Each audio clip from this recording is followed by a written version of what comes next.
जी, बिस्मिल्लाहिर्रहमानिर्रहीम। स्टूडेंट्स अस्सलाम वालेकुम। मैं हूं advocate Waqar Ahmed Faridi, Republic law Academy Sahiwal से आपसे मुखातिब हूं।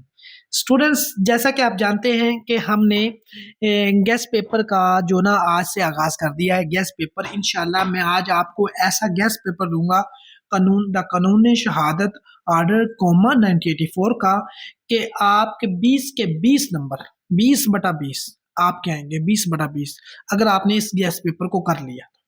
ये मैं पूरे वसूख से बता रहा हूँ, क्योंकि मेरा अल्हम्दुलिल्लाह से 4-5 साल से इस चीज़ का तजर्बा है कि जो मैं पेपर बनाता हूँ उसमें से मैक्सिमम मैक्सिमम इवन के स्टूडेंट्स, जो हमारे स्टूडेंट्स अकेडमी के स्टूडेंट्स हैं, वो 20 के 20 सही करके आते हैं। 19 तो उनके सही होते हैं। ठीक है ना जी, अल्हम्दुलिल्लाह से। ठीक है, आपने क्या करना है, ये देखिए, ये एक बेयर एक्ट है। ये जो कानून शहादत आर्डर 1984 है, ये ना बेयर है, इसको बेयर एक्ट कहते हैं।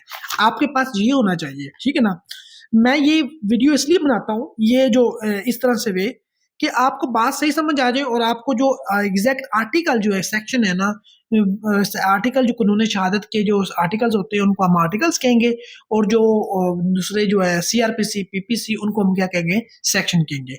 ये जो आर्टिकल और सेक्शन होते हैं ना, आपको जो लॉ के असल लॉ में जो लिखा हुआ है वो आपको समझ आ जाए। उसकी वजह ये क्यों मैं बेयर एक्ट से क्यों दिखाता हूँ आपको, कि ये जो क्योंकि वो पेपर आपका बनता ही बेयर एक्ट से है। ठीक है, सबसे पहले आइए, अब हम आते हैं अपने गेस्ट पेपर पे। मैं आपको इंशाल्लाह इस पूरे कानून शहादत जो आर्डर 1984 जो है, कि आर्टिकल 166 में से मैं आपको चीदा चीदा वो आर्टिकल्स बताऊंगा जी। सिर्फ आपने वही करके जाने, और इंशाल्लाह इंशाल्लाह बफजले खुदा अल्लाह ताला के करम से आपका उसी में से पेपर बनेगा, उसी में से पेपर बनेगा। आपका ये जो मुझे पे किया हुआ आपको फायदा देगा इंशाल्लाह, नुकसान नहीं होगा आपका। ठीक है, ये देखें जी, सबसे पहले ये देखें, ये मेरा नंबर है। पहले ये देखें, इस 03037534 561, इस पे आप ना कॉल करके अपना गैस पेपर जो है ना, गैस पेपर आप मंगवा सकते हैं। ठीक है ना, गैस पेपर आप मंगवा सकते हैं। तो अब मैं बताता हूँ, आपने एक सबसे पहले क्या करना है, द कानून शहादत आर्डर कॉमा 1984, ये अपना पूरा टाइटल याद कर लेना है। फिर आपने ये पासिंग डेट भी जरूर याद करनी है। ठीक है ना, इसमें से भी आपका एमसीक्यू बन सकता है। ठीक है ना, जो, और ये मैं गैस पेपर बता रहा हूँ आपको। ठीक है, आगे चलते हैं जी। आगे आर्टिकल 1 में आ जाए आप। ठीक है, आर्टिकल 1 में, आर्टिकल 1 क्या कहता है जी, आर्टिकल 1 ये कहता है कि ये देखें, इसमें आपने करना है, उसने कहा कि दिस ऑर्डर मे बी का वर्ड जो दूंगा ये आपने जरूर करना है। ये आर्टिकल इतना ही है, इस ये आपने। ठीक है, इसमें भी एमसीक्यूज बनेगा आपका। और आपने ये जो आर्टिकल 1 का जो है ना, आर्टिकल 1 का जो प्रोविजन 2 है, इसमें देखें, ये पूरे पाकिस्तान पर लागू है। ये आपने आर्टिकल 1 तो करना ही करना है। इसमें से 6 से 7 एमसीक्यूज बनते हैं, पूरे पाकिस्तान पर लागू है, और अप्लाई होता है जुडिशियल प्रोसीडिंग्स पे, और किस पे अप्लाई होता है, और ये कोर्ट मार्शल पर अप्लाई होता है, और ट्राइब्यूनल पे अप्लाई होता है, और जुडिशियल और कुजाई जुडिशियल पावर्स पर अप्लाई होता है। ठीक है ना, बस लेकिन इसमें से एक जो अहम एमसीक्यूज बनता है वो कौन सा है, कि ये क्या आता है, ये अप्लाई नहीं होता, किस पर नहीं होता, आर्बिट्रेटर। यहाँ पर वो खाली जगह छोड़ देगा, मतलब आपको वो स्टेटमेंट बना देगा, द क्यूएसओ द कानून शहादत order comma 1984 applies all judicial proceedings, court martial and tribunal and other judicial quasi judicial powers, but does not apply to the proceeding before and dash arbitrator। आपको पता होगा, हमने आर्बिट्रेटर सर ने बताया हमें। ठीक है ना, तो ये आर्बिट्रेटर आएगा। ठीक हो गया, ये आर्टिकल 1 ये हमारा एक गैस हो गया। ठीक है, आगे चलते हैं जी। आगे हम चलते हैं, ये देखें, यहाँ पे आपने क्या करना है, ये बड़ा ही इंपॉर्टेंट है। ये आर्टिकल 2 जो है ना, इंटरप्रिटेशन का, इसमें कहते हैं डेफिनेशन का वाला, डेफिनेशन कहते हैं, डेफिनेशन वाले चैप्टर जो कहते हैं, वजाहत की जाती है जो पूरे कानून में वो वर्ड बार बार रिपीट होने हैं। अब ये देखिए, ये आपने जरूर करना है, कोर्ट की डेफिनेशन को तो आपने जरूर करके जाना है, क्योंकि उसमें वो पूछ लेता है कि वो ऑल जजेस and magistrates and all person except arbitrators except arbitrators, arbitrators के अलावा क्या होंगे, सारे के सारे बाकी क्या होंगे, कोर्ट होंगे। आर्बिट्रेटर कोर्ट नहीं होगा। क्या वो पूछ सकता है आर्बिट्रेटर कोर्ट होगा या नहीं होगा? आप कहेंगे नहीं, क्योंकि सर ने हमें बताया गैस पेपर में आर्बिट्रेटर कोड नहीं होगा। ठीक हो गया, ये हो गया। और ये तो बहुत ही इंपॉर्टेंट है, कुछ चीजें जो बहुत इंपॉर्टेंट है ना वो मैं आपको छोड़ने का बिल्कुल नहीं कहूंगा। डॉक्यूमेंट की डेफिनेशन बहुत ही इंपॉर्टेंट है, बहुत अहम, बहुत अहम। ठीक है ना, ये अपने करके ही जानी है। मैं आपको पढ़ा भी देता हूँ। Document means any matter express or describe upon any substance by means of letters, figure और मार्क्स। ये जो वर्ड है ना, लेटर, फिगर और मार्क्स, ये आपने जरूर करके जाने हैं। उसकी वजह ये देखें, क्योंकि बार बार पेपर में पूछता है। डॉक्यूमेंट मीन्स, डॉक्यूमेंट मतलब कि ऐसे कोई ऐसा मैटर जो एक्सप्रेस ज़ाहिर किया जाता है या बयान किया जाता है किसी भी सब्सटेंस पे, कोई भी हो सकता है, by means of letter, figure और मार्क्स। लेटर, फिगर और मार्क्स मतलब लेटर ABC के जरिए, फिगर्स 1 2 3 4 और मार्क्स निशानात के जरिए। और by more than one of those means, या इनमें से एक से ज्यादा के जरिए। इंटेंडेड टू बी यूज, जैसे ये सोचकर यूज किया जा सकता है, या विच में भी यूज जो हो सकते हैं for the purpose of recording that matter, जिस पर्पज के लिए वो मैटर रिकॉर्ड किया जा रहा है।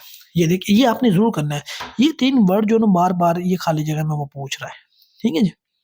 अच्छा, वो आपसे यहाँ पे पूछ सकता है इसकी इलस्ट्रेशन में कि writing is a document, a word printer, lithograph, photograph, document, map or plan is a document, inscription is a metal plate art. आपने इसमें वर्ड याद करने, राइटिंग इज राइटिंग वर्ड का, प्रिंटेड, लिथोग्राफ्ड, और इसमें आपने मैप, प्लान का word याद करने हैं। ठीक है ना, ये सारे डॉक्यूमेंट है। इंस्क्रिप्शन भी आपने ऑन मेटल प्लेट स्टोन क्या होती है, डॉक्यूमेंट है।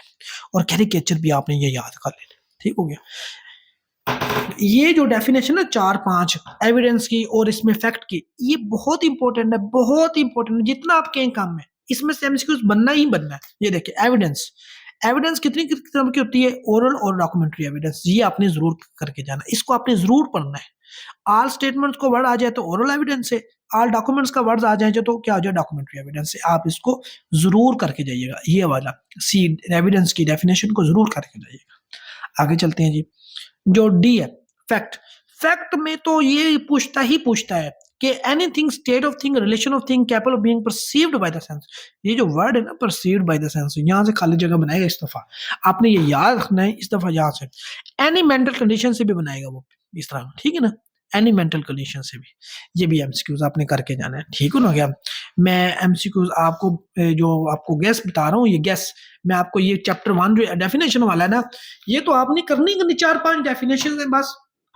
ठीक है, आगे चलते हैं, आगे हम गैस पेपर में चलते हैं। अच्छा, यहाँ पे आपने बहुत ख्याल रखना है। ये देखो, उसने कहा कि सर्टेन ऑब्जेक्ट, आप कोई चीज सुनते हैं वो भी फैक्ट है, देखते हैं वो भी फैक्ट है, सर्टेन वर्ड्स आपने कहे वो भी फैक्ट है। अगर सर्टेन रेपुटेशन अगर आदमी रखता है, उसकी रेपुटेशन है, वो भी फैक्ट है। ये आपने यहाँ पे एमसीक्यूज बनना ही बनना है, बन सकता है। ठीक है ना, ये भी देखें, मैं इस अंदाज से पढ़ा रहा हूँ कि आपको सुनते सुनते याद हो जाए चीजें। ठीक है ना। अच्छा, बस आपने एक इसको करना है, ये जो है आपका रेलिवेंट फैक्ट वाला और फैक्ट एंड इशू, बस इसको आपने पढ़ के जाना है। ये जो है, one fact is said to be relevant to other when one is connected with other in any of the referred. कौन से आर्टिकल जो अगर चैप्टर 3 है ना, उसमें आर्टिकल 18 से लेकर 69 तक जो आर्टिकल्स दिए, अगर उसके साथ वो रेलिवेंट है तो वो रेलिवेंट फैक्ट होगा, अदरवाइज नहीं होगा। फैक्ट एंड इशू क्या होता है, एनी, ये आप वर्ड जो ना, इसमें एग्जिस्टेंस, नॉन एग्जिस्टेंस, नेचर, इसको अच्छी तरह से देखकर ज़ेन नशीन करके जाइएगा बस। ये देखिए, ठीक है, आपको समझ आ जाएगी। बस ये आपका गैस पेपर है, ये पहले चैप्टर में से। अभी अभी हमने क्या करना है, अभी आपने क्या करना है, इधर आ जाए, इधर आ जाए बिस्मिल्लाह करके, कि ये देखिए, ये जो है ना, ये वाली इलस्ट्रेशन, ये इलस्ट्रेशन आपने करके जानी है। ये वाली इलस्ट्रेशन आपने जरूर करनी है। ये यानी कि A is accused of the murder of B at his trial, the following facts may be in issue. ये आपने ये सारी की सारी जो ना, sudden provocation, grave sudden provocation, यहाँ पे एमसीक्यूज बहुत इंपॉर्टेंट है, ये बनता ही बनता है। ठीक है। अच्छा जी, आगे आ जाए आप। ये देखो ना, प्रूव्ड फैक्ट क्या होता है, डिसप्रूव्ड फैक्ट क्या होता है, इसको आपने सिर्फ पढ़ के जाना है। ठीक है ना। और इधर देख लें, ये आपने जरूर करके जाइएगा, ये वाला कंक्लूसिव प्रूव वाला, conclusive prove of another fact. One fact is declared by the other by this order to be conclusive proof another. ये आपने यहाँ वर्ड याद करके जाना है, कंक्लूसिव प्रूव वाला। ठीक है, यहाँ पे यहाँ पे भी एमसीक्यूज बनेगा आपका, यहाँ पर बहुत इंपॉर्टेंट है, ठीक है। अभी मैं ना आपको चैप्टर 2 पे बाद में लेके आता हूँ, जब आखिरी वाले 3 जो चैप्टर है ना उसके मैं आपको गैस पेपर बताता हूँ, ठीक है। उसका गैस पेपर मैं आपसे शेयर करता हूँ कि कितना इंपॉर्टेंट है। देखें, मैं आपकी ये बुक ना कैसे इंशाल्लाह ये आधे 1 घंटे के अंदर अंदर ये ख़त्म करवा देता हूँ। आपने सिर्फ 1 घंटा पढ़ना है बस इसको, इससे ज़्यादा आपने नहीं पढ़ना, आपका पेपर हो गया समझो, आपके 20 के 20 नंबर पक्के हो गए। अच्छा, ये आगे चैप्टर 11 जो है, आ जाए चैप्टर 11 पे। इसके 13 चैप्टर है ना, ये हमने शुरू में पढ़ा था। जी देखिए, हमने शुरू में जब मेरे जो थॉरोली स्टूडेंट्स पढ़ते हैं उनको मैंने चैप्टर पार्ट 3 है इसके, चैप्टर 13 है जो इसके, और इसके जो है आर्टिकल 166 है। ये मैंने आपको शुरू में पढ़ाया था, जो मेरे रेगुलर स्टूडेंट हैं उसको मैं पढ़ाता हूँ, ठीक है ना।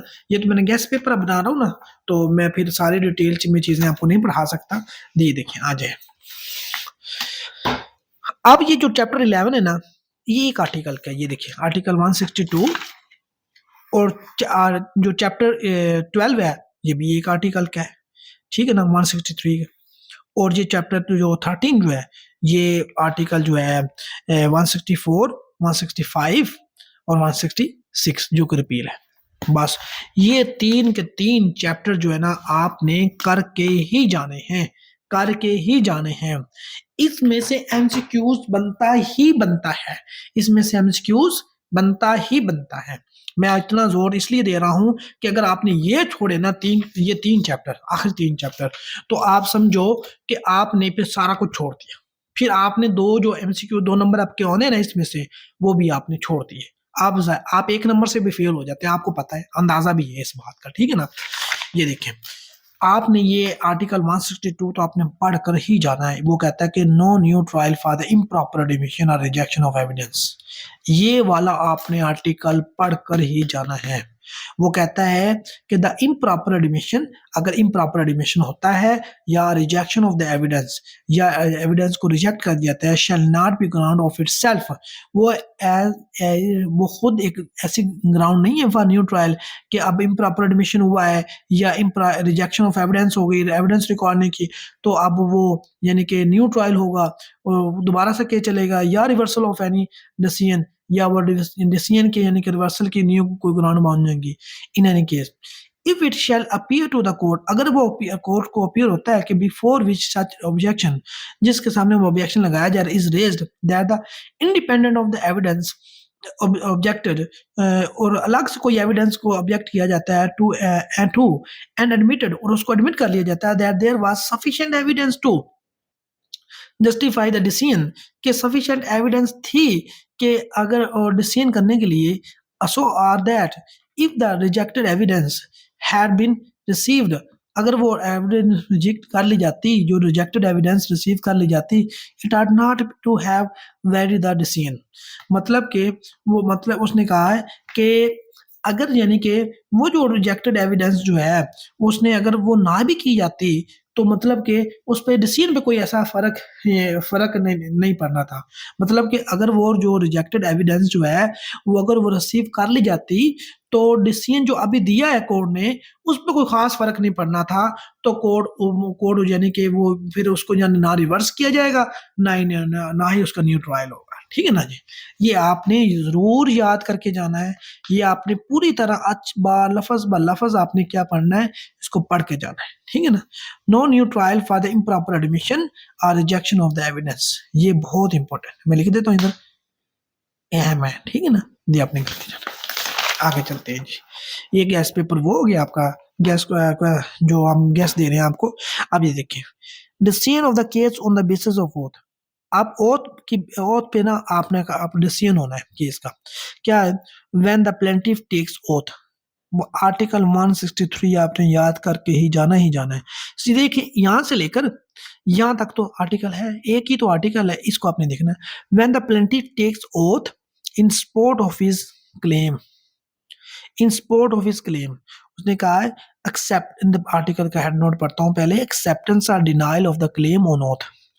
कि अगर कोई ओथ पर, हलफ पर किसी चीज को एक्सेप्ट कर ले या डिनाइल कर दे, कोई क्लेम जो कर रहा है, तो उसमें भी फैसला हो सकता है। देखें, when the plaintiff takes oath लफ्ज़ बड़े इंपॉर्टेंट है, इन पे आपने गौर करना है क्योंकि यही आपको फेल और पास करवाएंगे। When the plaintiff takes oath in support of his claim, जब प्लेंटिफ ओथ लेता है अपने क्लेम के ओथ में कि मैंने इसको पैसे दिए हैं, द कोर्ट शैल, कोर्ट क्या करेगी, यहाँ पे शैल का वर्ड यूज हुआ है, यहाँ पे एमसीक्यूज अपने गौर से देखना है। On the application of the plaintiff, on the application of the plaintiff क्या करेगा, call upon the defendant to deny the claim on oath, फिर डिफेंडेंट को भी वो हक दे देगा, राइट दे देगा, आप इसको जो प्लेंटिफ कह रहा है कि मैंने इसको 3 लाख रुपये दिया है, ठीक है ना, तो मैं इसके हलफ उठाता हूँ, तो कोर्ट क्या करेगी, प्लेंटिफ की एप्लीकेशन पे डिफेंडेंट को कहेगी कि आप भी यानी कि ओथ पर ही इस क्लेम को डिनाई कर सकते हैं। ठीक हो गया। द कोर्ट, ये देखें, मे पास सच ऑर्डर्स, मे पास सच ऑर्डर, शैल पास नहीं ऑर्डर, मे पास कर सकती है और नहीं भी कर सकती, as to cost and other matters as it may deem fit. ये आपने यहाँ पे भी एमसीक्यूज बनता है और यहाँ पे भी कोर्ट ऑर्डर पास कर सकती है और with cost or without cost भी, ठीक है। Nothing in this article applies to the laws related to the enforcement हदूद और क्रिमिनल केस, मतलब कि हदूद और क्रिमिनल केसेस में इंतहाई important, very very very very important, यहाँ पे आपके एमसीक्यूज बनना ही बनना है। हदूद वाले में क्रिमिनल केस, इस आर्टिकल में ये यहाँ पे एमसीक्यूज बनता ही बनता है। और यहाँ पे सपोर्ट और डिनाई वाला वर्ड ये आपने याद रखना है।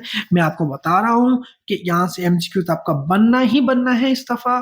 और आपने ये 2000 जो आपका 24 में जो पेपर होना है ना, 7 तारीख को, 7 जनवरी को लॉ गेट का, इसमें आपका ये यहाँ से एमसीक्यूज बनना ही बनना है, ठीक है। यहाँ पे आपका एमसीक्यूज क्या है, बनना ही बनना है, ये आपने याद रखना है। आपने इसको इग्नोर नहीं करना जी। इस कानून शहादत का जो आखिरी जो है आर्टिकल इंतहाई इंपॉर्टेंट है। यहाँ से तो एमसीक्यूज आप समझे ना कि जो बंदा इसको नहीं ना पढ़ के जाएगा वो जुर्म करेगा, वो लॉ गेट में मैं समझता हूँ वो फेल हो जाए, वो फेल हो जाना चाहिए अगर वो इस आर्टिकल को नहीं पढ़ के जाता, क्योंकि इस आर्टिकल का 1000% चांसेस होते हैं कि इस आर्टिकल में वो एमसीक्यूज देता ही देता है, हर पेपर में देता है, जुडिशरी के पेपर में भी देता है, इवन के वो एडीपीपी के पेपर में भी देता है, लॉ गेट के पेपर में तो आता ही आता है ये इसमें से एमसीक्यूज, ठीक है। Production of evidence that has become available because of modern devices, मैंने मॉडर्न डिवाइसेस के जरिए यानी कि पे मतलब कि आपके पास कोई एविडेंस है लेकिन वो एविडेंस मॉडर्न डिवाइसेस की मदद से दी जा सकती है, मतलब उसमें है, मतलब सीसीटीवी कैमरे के जरिए सेव हुआ है कि या कोई कैमरे रिकॉर्डिंग के जरिए हुआ है कोई एविडेंस है, तो या आपकी मोबाइल रिकॉर्डिंग के जरिए कोई एविडेंस है, रिकॉर्ड हुई हुई है, आवाज़ उसकी रिकॉर्ड हुई है, कन्वर्सेशन रिकॉर्ड हुई हुई है, तो उसके जरिए आप production of evidence that has become available, जो कि उस वक्त अवेलेबल हो बिकॉज ऑफ मॉडर्न डिवाइसेस की वजह से अवेलेबल हो और उसके अलावा नहीं है, तो क्या कोर्ट उसको एक्सेप्ट करेंगे या नहीं करेंगे, इसमें ये बताएं।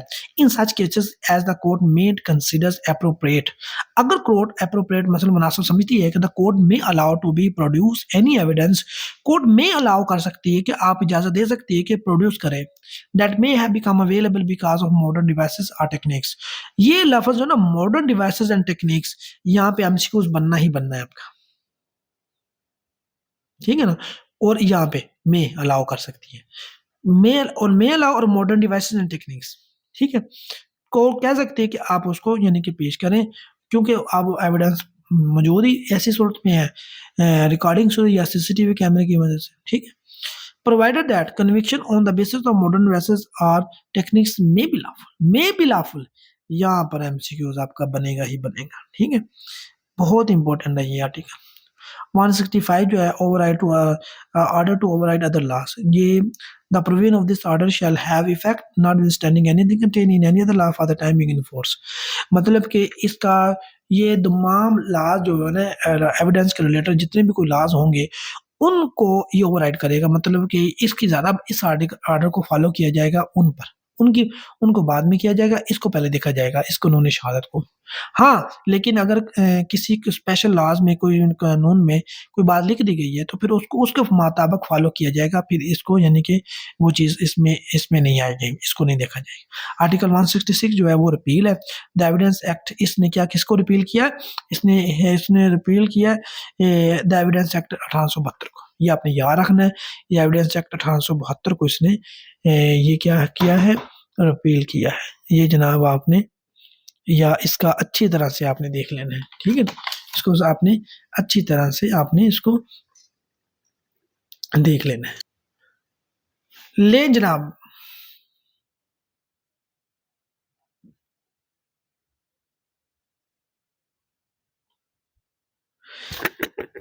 जी, ले जनाब। अब मैंने आपको यानी कि क्या 3 चैप्टर आखिरी करवा दिए और पहला चैप्टर 4। ये 4 चैप्टर तो आपने करने ही करने। ये गैस पेपर है।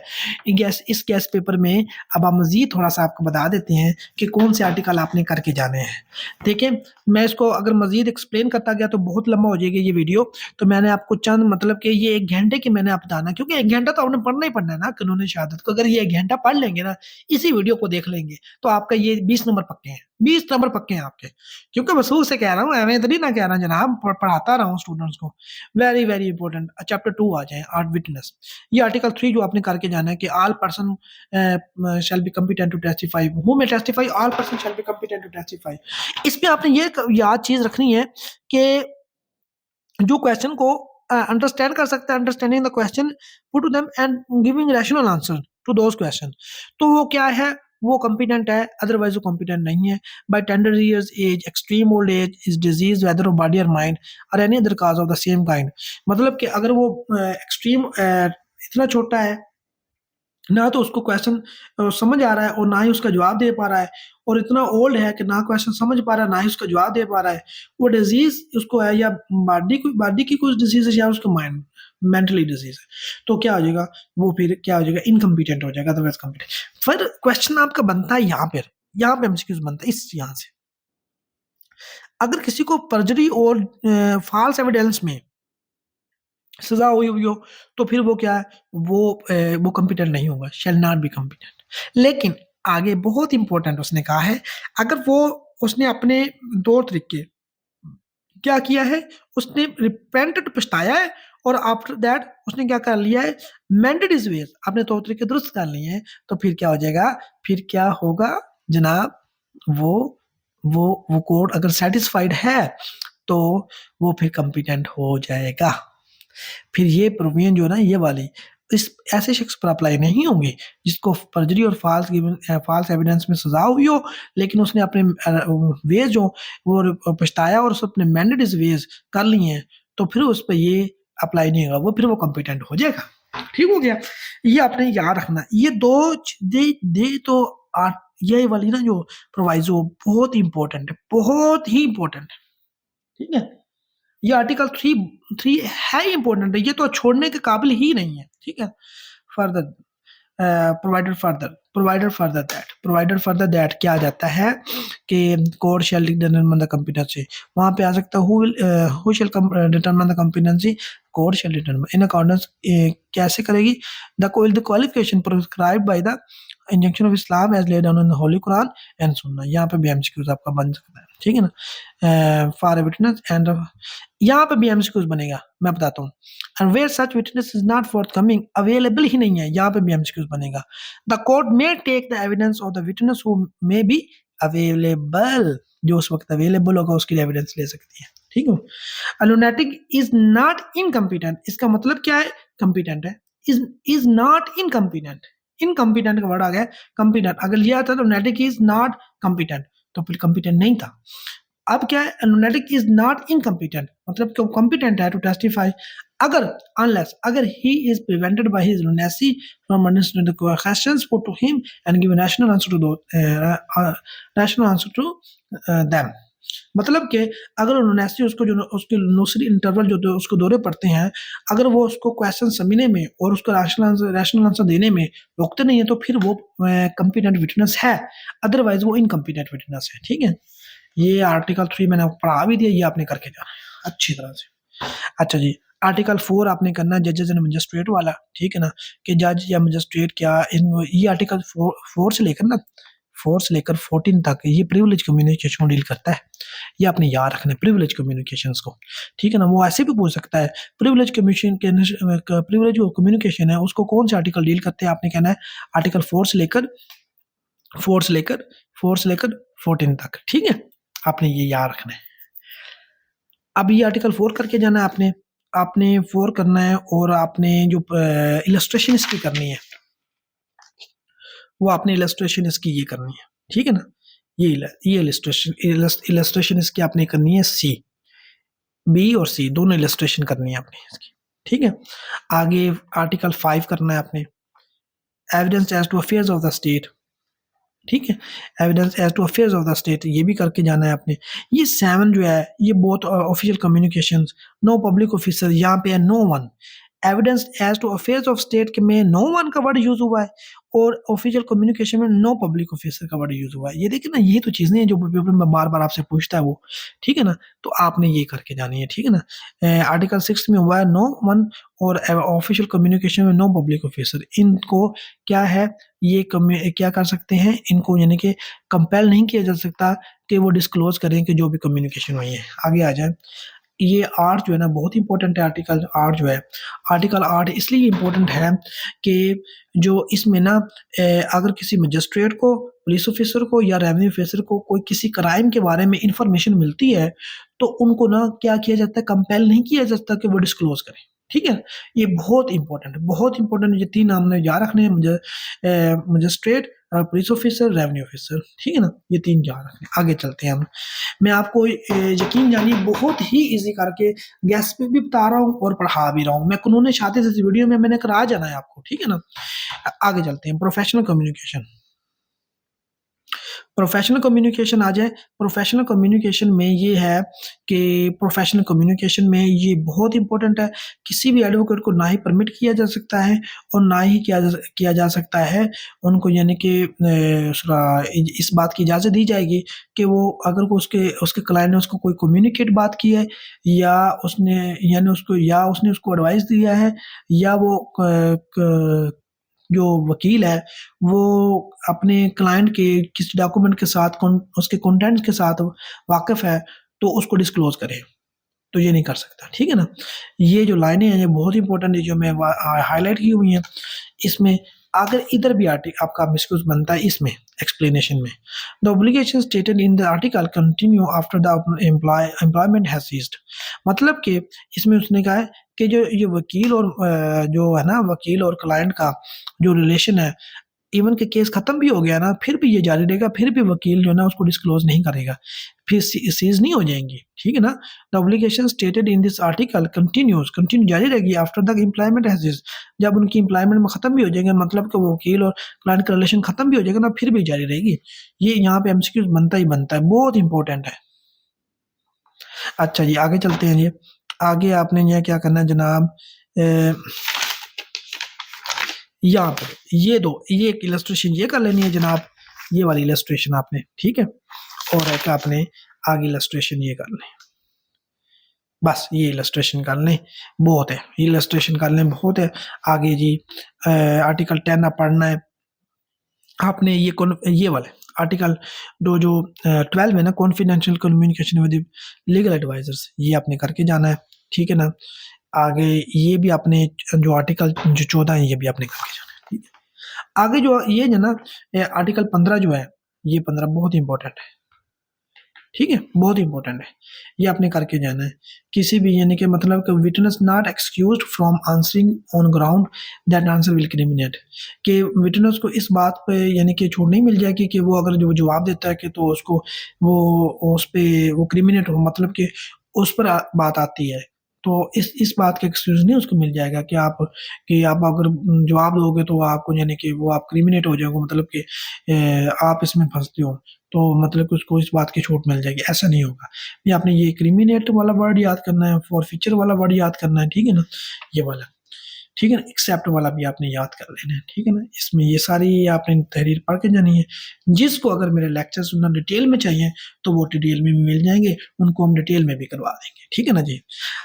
जी ये तो मैं गेस्ट पेपर बता रहा हूँ ना, 16 जो आर्टिकल 16 ना, accomplice an accomplice shall be competent witness witness against an accused person, मतलब कि अकॉम्प्लिश पूछ लेता है कि कम्पिटेंट विटनेस है या नहीं है, आपने कहना कम्पिटेंट विटनेस है, ठीक है ना, एक्सेप्ट हदूद केसेस में नहीं है, ठीक है ना, हदूद केसेस में नहीं है, ठीक है ना, ये हदूद केसेस में नहीं, and conviction is not illegal, conviction हो गया ना, जो इसके अकॉम्प्लिस जो शरीक जुर्म होता है उसके गवाही पर जो क्या सजा होगी, वो कन्विक्शन होगी, वो इलीगल नहीं होगी, mainly because it is proceed upon the uncorroborated testimony of the com. यहाँ पर एमसीक्यूज आपका बनता ही बनता है, ठीक है, चलेंगे आगे चलते हैं। आर्टिकल 17 यहाँ से एमसीक्यूज बनता है, बहुत इंपॉर्टेंट है कि फाइनेंशियल और फ्यूचर ऑब्लिगेशन में दो मैन, ये दो मैन, अगर दो, पहले तो उन्होंने कहा कि फाइनेंशियल और फ्यूचर ऑब्लिगेशन में कितने गवाहों की जरूरत है, दो मैन की, ठीक है, अगर दो मैन नहीं है या आर का वर्ड यूज हुआ है, ठीक है ना, यहाँ पे क्या है आर का, फिर क्या हो जाएगा man and two women, man and two women, one man and two women, ये आपने याद रखनी तरतीब, ये यहाँ से यहाँ तक आपने याद रखनी है। अदर केसेस में जो होगा एंड दैट वन में remind the other if necessary, अगर एक औरत बोलती है फिर दूसरे उसको रिमाइंड करते हैं। इन ऑल अदर मैटर्स में जो one man and one women भी हो सकती है, ठीक है, ऑल अदर मैटर्स में वन मैन और वन वुमेन भी हो सकती है, ये याद रखना बस। लो जी, चैप्टर मैंने आपको जनाब आखिरी 3 चैप्टर करवा दिए, गैस पेपर में बता दिया है, और पहले 2 चैप्टर, 5 चैप्टर होंगे, 13 चैप्टर है, बाकी रहेंगे 8 चैप्टर, ये भी 8 चैप्टर ऐसे करवा देता हूँ। तो इंशाल्लाह अब एक 31 मिनट हुए हैं, तो मैं आपको अब करवाता हूँ इंशाल्लाह कि बाकी जो 8 चैप्टर है मैंने 31 मिनट में करवा देने हैं। 60 मिनट की वीडियो है, तो ये 60 मिनट की जो वीडियो देख लेगा तो उसके मारे न्यारे हो जाने हैं, मतलब कि उसने ला गैट ऐसे पास कर लेना है, ठीक है जनाब। आगे जनाब आर्टिकल जो 18 है ना, 18 ये आपने करना है, करना ही करना है, करना ही करना है, इसकी इलस्ट्रेशन ये करनी ही करनी है आपने, ठीक है ना, ये वाली इलस्ट्रेशन जो है ना, इलस्ट्रेशन करनी है। इसमें आर्टिकल 18 में क्या करना है, एविडेंस में be given of fact in issue and relevant fact, मतलब एविडेंस सिर्फ उसी की दी जा सकती है जो अगर फैक्ट इन इशू और रेलिवेंट फैक्ट होगा, कोई फैक्ट एविडेंस, कोई किसी फैक्ट के बारे में, किसी फैक्ट को आपने प्रूव करना है या डिसप्रूव करना है, तो आपको क्या एविडेंस सिर्फ उसकी दी जा सकती है, अगर वो फैक्ट रेलिवेंट हुआ या फैक्ट इन इशू हुआ तो इसी की एविडेंस दी जा सकती है, अदरवाइज नहीं, ठीक है, ये आपने याद रखना है, ठीक है ना, ये आपने याद रखना है, ये आर्टिकल आपने पढ़ के जाना है, यहाँ तक एंड तक पढ़ के जाना है इसको, ठीक है ना। यहाँ पे भी आपका जनाब बढ़ता है, यहाँ पे भी एमसीक्यूज बन जाता है, शूटर डज नॉट ब्रिंग, यहाँ पे भी इसमें भी ये आपने अच्छी तरह लाइनें पढ़ के जानी है, ठीक है ना, सब्सिक्वेंट स्टेज पे वो उसको इजाजत नहीं होगी अगर वो फर्स्ट रीडिंग पे नहीं लाता, तो अगर अदरवाइज अगर कानून कहता ला सकता तो फिर ठीक है। ये जो आर्टिकल 19 जो है ना, ये जनाब आपका बहुत ही इंपॉर्टेंट है, इसमें प्रिंसिपल आपने याद रखना है, res gestae, principle res gestae, ये 19, ये fact which relevancy of facts forming the part of same transaction, ये आपने आर्टिकल 19 पढ़ कर ही जाना है, पढ़ कर ही जाना है, पढ़ कर ही जाना है, इसको इसमें से पेपर बनता ही बनता है। A is accuse of the murder of B by beating him, whatever was said or done by A or B, ठीक है ना, आर द बाई स्टैंडर्ड्स, ठीक है ना। मैं अब अगर इसको एक्सप्लेन करने बैठ गया तो पूरा जो एक्सप्लेनेशन वाले लेक्चर्स हैं ना मेरे, वो अलग से हैं, वो सारे हैं, मैं आपको गेस्ट पेपर से बता रहा हूँ।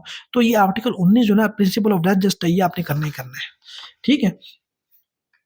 आपने ये सी जो इलस्ट्रेशन है ना इसकी आर्टिकल 19 की, ये भी करके जानी है, ठीक है ना, ये भी करके जानी है। अच्छा जी आगे 20 में आपने क्या करना है, facts which are the occasion cause or effect of the facts in issue, occasion cause or effect, ये 3 वर्ड आपने याद करके जाने हैं, fact which are the occasion cause or effect, ठीक है ना, ये 3 वर्ड आपने याद करके जाने जनाब, ठीक है ना, ये बी की है। अच्छा जी ये वाले ये जो ना ये वाली ये इलस्ट्रेशन जो है ए वाली, ये आपने जरूर करके जानी है, यहाँ से लेकर यहाँ तक, ठीक है, यहाँ से लेकर यहाँ तक बी भी कर लीजिएगा, ठीक है, बी भी कर लेनी है आपने, बस इसलिए आगे करना। आगे चलते हैं जी, आगे चलते हैं जी, मोटिव प्रिपरेशन और प्रीवियस सब्सिक्वेंट कंडक्ट, ये आर्टिकल आपने क्या पढ़ के जाना है, यहाँ तक, सिर्फ यहाँ तक पढ़ के जाना है, ये बहुत इंपॉर्टेंट है, ये वाला 21 आर्टिकल। आगे चलते हैं जनाब, इसमें इसमें आ जाता है, इसमें आगे इसमें नहीं, आपने इलस्ट्रेशन जो है ना, इसमें ये 2 जो इलस्ट्रेशन है, इसके आर्टिकल 21 की जो इलस्ट्रेशन ए और बी, ये आपने पढ़ के जानी है यहाँ तक। ये आपने पढ़ के जानी है, ठीक है? ये आपने पढ़ के जानी है। इसको बहुत आसान लिखा हुआ है, आपको समझ आ जाएगी, ठीक है? वीडियो लंबी हो जानी, 8 चैप्टर मैंने आगे कंप्लीट करने हैं आपके। ये जो आर्टिकल 22 है ना, बहुत ही इंपॉर्टेंट है। ये आइडेंटिफिकेशन पीरियड को डील करता है, ठीक है ना? इसमें ना आपने फैक्ट नेसेसिटी टू एक्सप्लेन और introduce relevant fact, fact necessity to explain और इंट्रोड्यूस फैक्ट इन इशू और रेलेवेंट फैक्ट और विच स्पोर्ट, आपने कौन से वर्ड याद करने हैं? एक्सप्लेन, स्पोर्ट, स्टैब्लिश, ये वाले, ये आपने वर्ड याद करने हैं। Explain, sport, establish, fix, show, fix, show, ये 5 वर्ड आपने इसको अच्छी तरह से पढ़ना है, इन चीज़ों को मद्देनजर रखकर।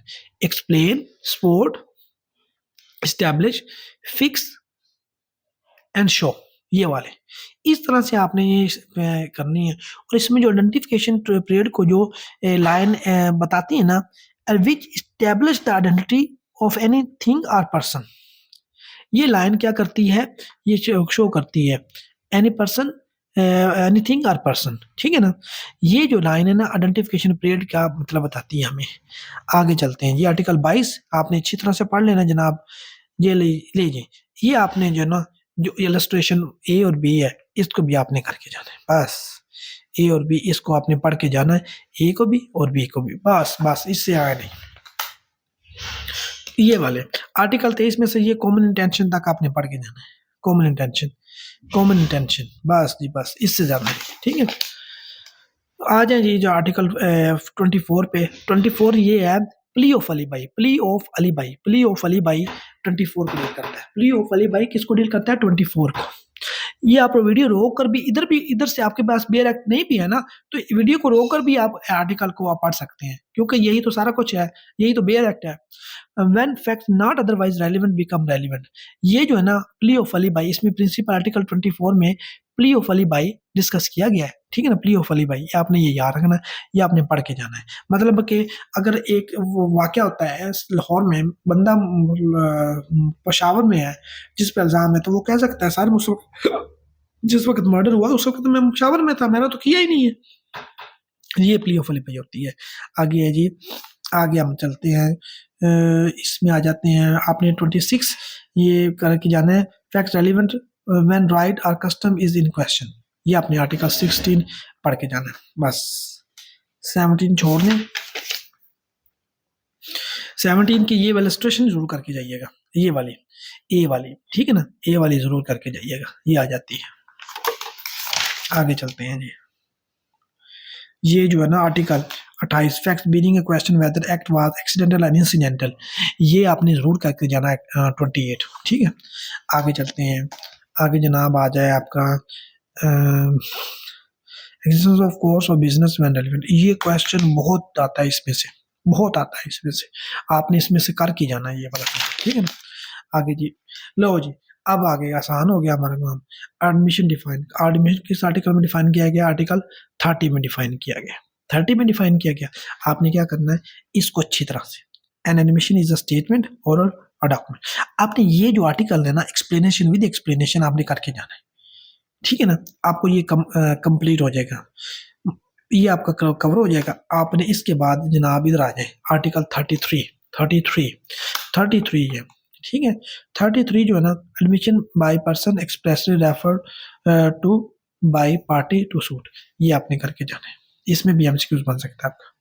चलेंगे आगे चलते हैं जी, ये 35 आर्टिकल 35 जो है ना, ये आपने करके जाना है इसको। Oral admission as to the content of the documents are relevant, जो ओरल एमिशन होता है ना, as to content of the document relevant होता है, ये आपने करके जाना है। ये कब होता है, कैसे होता है, ये इस आर्टिकल में लिखा हुआ है, ये आपने पढ़ लेना है। एडमिशन इन सिविल केसेस में रेलिवेंट, इसको भी पढ़ के जाइएगा, बहुत इंपॉर्टेंट है। देखिए 20 नंबर लेने हैं ना, मैंने आपको 70-80 आर्टिकल ऐसे बता देने हैं कि जो अगर वो 1 घंटे में आप पढ़ लें तो आपके 20 नंबर पक्के हैं, ठीक है ना? जनाब ये आर्टिकल तो बहुत इंपॉर्टेंट है, 37 बहुत इंपॉर्टेंट है, 37 confession caused by inducement, threat और promise when irrelevant in criminal case. अगर जो कन्फेशन जो है ना वाला जुर्म करवाया गया है इंड्यूसमेंट के ज़रिए, थ्रेट के ज़रिए या प्रॉमिस के ज़रिए, तो वो क्या हो जाएगा? इररिलेवेंट हो जाएगा, वो रेलेवेंट नहीं रहेगा इन क्रिमिनल प्रोसीडिंग में, ठीक है ना? अगर फिर आगे चल जाएँ, इसके साथ इसके साथ आ जाए आर्टिकल 41, ये 41 ये भी बहुत इंपॉर्टेंट है। यही अगर confession made after removal of impression caused by inducement, threat और प्रॉमिस, अगर वही जो मैंने अभी आर्टिकल 37 अभी पढ़ा है मैंने, उसको उसमें ये कहा गया था ना, इंड्यूसमेंट, थ्रेट या प्रॉमिस के ज़रिए अगर कन्फेशन लिए तो वो इर्रेलेवेंट है। लेकिन वो कहता है कि अगर इन तीनों चीज़ों को ये इंप्रेशन हटा दिया जाएगा, इसके ज़रिए नहीं लगेगी, तो फिर वो रेलेवेंट हो जाएगी क्रिमिनल केसेस में। ये आपने याद रखना है। ये 2 आर्टिकल बहुत इंपॉर्टेंट है, आगे आ जाए जी। ये article 38 confession to the police officer not to be proved, ये बहुत अगर पुलिस ऑफिसर के पास करते हैं तो आप नहीं है, उसकी कस्टडी में करते हैं तो फिर भी नहीं है, ठीक है? ये देखिए, किस हद तक आर्टिकल 40 जो है ना बहुत इंपॉर्टेंट है कि how much of the information received from the accused person may be proved to the extent to the ये यहाँ पे लिखा हुआ है to the extent of discover of the fact, to the extent of discover of fact, यहाँ पे लिखा हुआ है as to discover in consequences.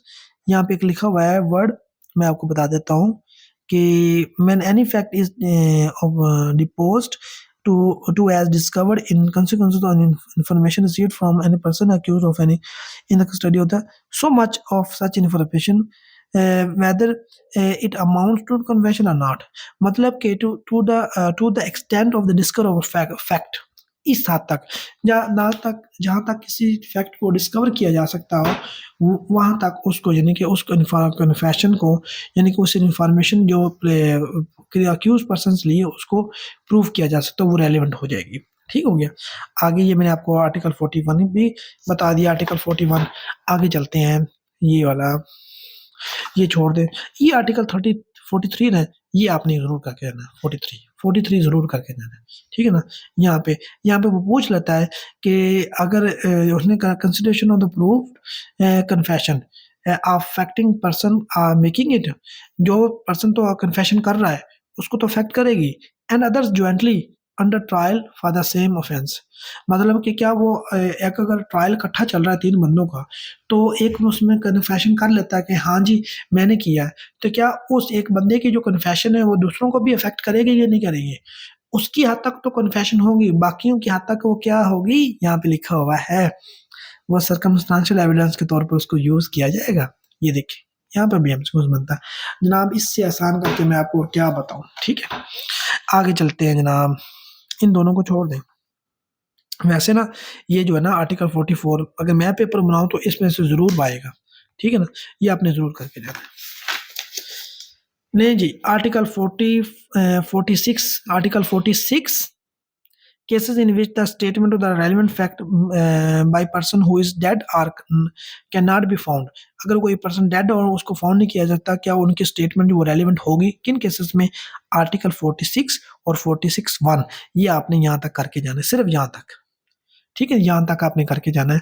उसकी प्रोवाइजो 1 का यहाँ तक आपने करके जाना है, इससे ज़्यादा आपने नहीं करना। आगे ये जो सारी है ना ये आपने नहीं करने, बाकी वो आप छोड़ें, इसमें से यही बनता है।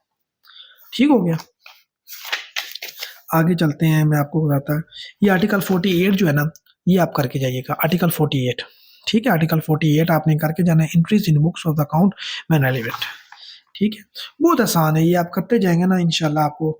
ये आर्टिकल जो है ना 53 how much of the statement is to be proved when, ये देखिए आर्टिकल 53 जो है ना 53 what evidence to be given when statement forms part of the conversation document book or series of letters or papers, ये वाला आपने करके जाना है, ज़रूर करके जाना है, इसको छोड़ना नहीं है आर्टिकल को, ठीक है। अच्छा जी, ये जनाब आप ये प्रीवियस जजमेंट वाला ना जो आपने आर्टिकल 54 ये भी करके जाइएगा ज़रूर जनाब। आगे चलते जाएं आगे, ये छोड़ दें, ये भी छोड़ दें। ये ओपिनियन ऑफ एक्सपर्ट जो है ना ये आपने करके जाने। When the court has to form an opinion upon a point of foreign law, science और art, handwriting, finger impression के बारे में अगर कोई उसको ओपिनियन बनानी है तो वो उसके एक्सपर्ट को बुलाएगा ना कि बताएं, तो फिर उसकी जो ओपिनियन ऑफ द एक्सपर्ट जो होगी ना वो भी रेलिवेंट होगी उस केस में, ठीक है ना, वो भी रेलिवेंट होगी, लिखा हुआ रेलिवेंट फैक्ट होगी, ठीक है। आगे चलते हैं, ये आगे अपने 59 करना है, इससे आगे चलते हैं। ये जो छोटे आर्टिकल होते हैं ना ये आप जरूर करके जाया करें, ये वाले, ठीक है ना। Facts being upon opinion of experts, ठीक है ना, ये रेलिवेंट होगी या नहीं होगी, ठीक है। आगे अच्छा जी, आगे आ जाए, छोड़ें इसको। ये जो है ना character when relevant, character when relevant 66 से लेकर ये आपने 66 से लेकर 68 तक ये आपने सारे करने, यहाँ तक एक्सप्लेनेशन 2 तक, एक्सप्लेनेशन 2 तक, बस ये आपको समझ आएगी, बहुत आसान लिखे हुए हैं ये जी। चैप्टर 4, अब चैप्टर 3 अल्हम्दुलिल्लाह हमने ख़त्म कर लिया है, 69 तक मैंने आपको पढ़ा दिया, गैस पेपर बता दिया है। अब हम चैप्टर जो है ना, जो चैप्टर 4 है वो करते हैं, ठीक है। एक मिनट मैं सांस ले लूँ, थोड़ा सा वीडियो को पास करते हैं जी। बिस्मिल्लाहिर्रहमानिर्रहीम। ये देखें ओरल एविडेंस चैप्टर 4 जो है ना, अब आप आ गए हैं चैप्टर 4 पे, ओरल एविडेंस। ये आपने आर्टिकल 1771 ये आपने करके जाना है, इसमें इसको आपने रीड कर लेना है बस। यहाँ से भी आपका एमसीक्यूज बनता है, यहाँ से भी आपका एमसीक्यूज बनता है इस पैराग्राफ में भी, ठीक है ना। और ये 70 और 72 की इस स्टेट पे यहाँ तक भी आप बहुत इंपॉर्टेंट है। आगे चलते हैं, ये आपने जनाब शहादल और शहादा, ये भी, ये जो है ना लफ्ज़, ये यहाँ तक ये आपने याद रखना है, इस पे एमसीक्यूज बनता है और ये एमसीक्यूज बहुत इंपॉर्टेंट है, आप इसको इग्नोर ना कीजिएगा, इसको पढ़ के जाइएगा, ठीक है ना। आगे ये मैं थोड़ा सा ब्रीफली इसलिए बता रहा हूँ कि मैंने जो रिकॉर्डेड थॉरोली रिकॉर्डेड लेक्चर्स है ना, वो मैं स्टूडेंट्स जो मुझसे 2-2 महीने से पढ़ते आ रहे हैं वो उनको मैं पढ़ा चुका हूँ। अब गेस्ट पेपर में सिर्फ इतने बता सकता हूँ कि ये आर्टिकल इंपॉर्टेंट है, ये आपने ज़रूर करके जाने हैं। तो इस पे आपको अगर चाहिए वो लेक्चर तो आप मुझसे वो परचेज़ कर सकते हैं, ठीक है। आगे जी चैप्टर 5 आ गया। देखिए चैप्टर 4 अब हमने चैप्टर कर लिए और 3 आखिरी 4 3 7 पीछे रह गए 8 चैप्टर, वो भी हम कर लेते हैं अभी, ठीक है ना। कुल 13 चैप्टर है ना जी। ये देखिए 72 आर्टिकल आपने करके जाना है, ठीक है। 72 आर्टिकल और आपने 73 भी आर्टिकल करके जाना है, बस इसमें और कुछ नहीं करना।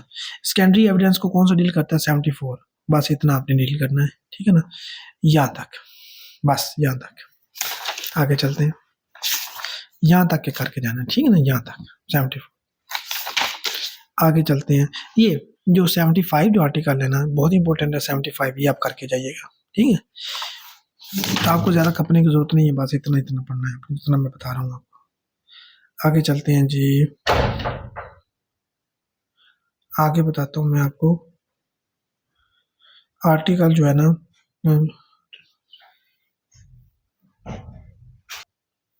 अच्छा इसमें आपने ना क्या क्या करना है, आपने जनाब ये जो है ना सिग्नेचर्स और राइटिंग वाला 78 वाला ये पढ़ के जाइएगा आपने ज़रूर, और 79 को आपने पढ़ना है, बस ये 2 चीज़ें, ठीक है। आगे चलते हैं जी, आगे आपने पब्लिक डॉक्यूमेंट आर्टिकल 85 में है ना, ये आपने जो पब्लिक डॉक्यूमेंट वाला ये आपने ज़रूर पढ़ के जाना है कि पब्लिक डॉक्यूमेंट कौन-कौन से होते हैं। प्राइवेट डॉक्यूमेंट्स ये 86, ये 2 चीज़ें, ये 2 आर्टिकल तो बहुत इंपॉर्टेंट है, ये आपने करके जाना है, ठीक है।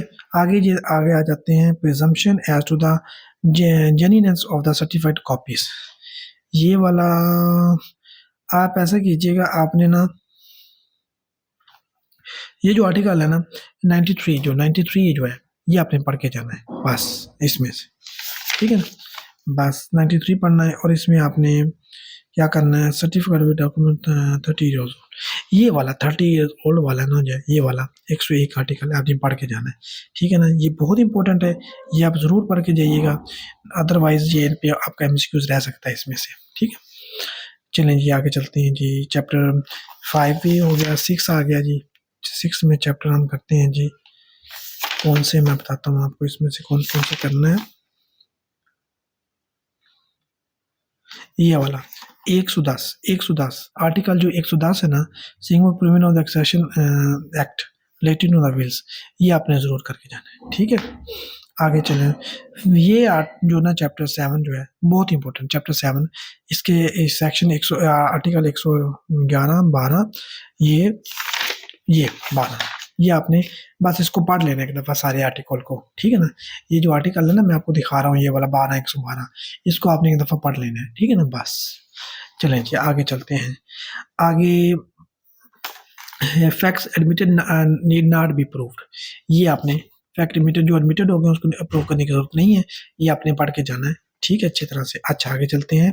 इसमें आ जाते हैं कि स्टोपल को कौन सा आर्टिकल डील करता है, 114, ये बहुत ही इंपॉर्टेंट है, ये आप करके जाइएगा यहाँ तक, ये इलस्ट्रेशन में तक, इलस्ट्रेशन तक, यहाँ तक इलस्ट्रेशन तक, ठीक है। आगे जी आगे हम बर्डन ऑफ प्रूफ आर्टिकल 117 जो है ना, बर्डन ऑफ प्रूफ ये आपने करके जाना है। ये जनाब आपका यहाँ से शुरू होता है और यहाँ पर अपना आर्टिकल यहाँ पे ख़त्म होता है। और 118 भी आपने करना है। आर्टिकल 118 आपने पार्टिकुलर फैक्ट 119 कर लेना है, बाकी 120 नहीं करना, ठीक 21 भी नहीं करना, 22 भी नहीं करना। आगे चलते हैं जी, आगे चलते हैं। ये जो है ना आपका article 126 burden of proof as to ownership, ये आपने करके जाना है, ठीक। आगे चलते हैं। ये आर्टिकल 128 जो है ना ये आपने करके जाना है, ठीक है। ये 129 भी है, क्योंकि बहुत इंपॉर्टेंट चीज़ें वो बार बार लेता है, इन्हीं में से लेता है। चलें जी आगे चैप्टर जो हमारा 10 जो है ना इस पे आ जाए, इस पे आ जाए, इस पे आ जाए, इसमें आ जाए।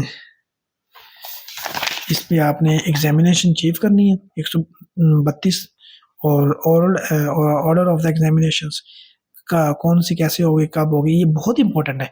133 और 132 133 बहुत इंपॉर्टेंट है। अच्छा आगे चलते हैं। ये वाला 135 छोटे छोटे आर्टिकल है, आपने याद करके 136 इनको तो आपने ना पढ़ा, आपने अपने साथ जाती की है। आप अगर इनको नहीं पढ़ के जाएंगे तो ठीक है, मैं बता रहा हूँ। लीड क्वेश्चन में भी आ सकती है, 138 वाला बहुत इंपॉर्टेंट है। आगे चलते हैं। इम्पीचिंग क्रेडिट ऑफ विटनेस, ये 151 वाला, ठीक है 151 वाला। और रिफ्रेशिंग मेमोरी 150 जो 5 है ना, रिफ्रेशिंग मेमोरी 155, ये आपने चैप्टर ये आपने पढ़ के जाना है, पढ़ कर जाना है इसको, ठीक है ना। आगे चलते हैं जनाब, आगे चलते हैं जनाब। लो जी आपका तो गैस पेपर मुकम्मल हो गया, मैंने आपको सारा बता दिया जनाब। ये पूरा QS मैंने ख़त्म करवा दिया, मैंने कुछ आर्टिकल एक्सप्लेन भी कर दिए और कुछ मैंने आप पर छोड़ दिए। आपने इसको अच्छी तरह से करके जाना है। मैं आपको 100% ये दावे से कह सकता हूँ, जितना मैंने गैस पेपर बताया ना आपको, अगर आपने ये कर लिया, अगर आपने ये कर लिया, अगर आपने ये कर लिया, ये घंटे की वीडियो आपने बार बार रिपीट करके देख ली, ठीक है ना, तो आपके ये 20 नंबर पक्के, 20 नंबर पक्के हैं आपके इंशाअल्लाह बाफजले खुदा। कोई पेपर तो नहीं ना मैंने बनाया, लेकिन हमारा तजर्बा तो है ना पेपर बनाने का। तो आपने क्या करना है, इसको अच्छी तरह से करके जाइएगा। आपका यही गैस पेपर है, आप इसमें से 20 में से आपके 18 नंबर तो पक्के ही पक्के हैं, पक्के ही पक्के, पक्के ही पक्के, ठीक है ना। अगर आप इसको अच्छी तरह से पढ़ के जाते, जो मैंने आपको ये गैस पेपर दे दिया है, ठीक है। मेरे चैनल को सब्सक्राइब करें और इसको दूसरों को भी बताएं कि सरवकार Ahmed Afridi republic law academy Sahiwal से जो गैस पेपर है वो आप ख़रीद सकते हैं, परचेज़ कर सकते हैं, तो नहायत ही मुनासिब फीस में, जिससे आपको यानी कि बहुत फ़ायदा होने वाला है। आपके गुलाब जो गैट का पेपर है ना वो निकल जाएगा। बहुत शुक्रिया जी, थैंक यू। अगले जो ना हमारा CRPC उसमें हम मिलते हैं, आपको देते हैं गैस पेपर, ठीक है जी। थैंक यू, अल्लाह हाफिज़।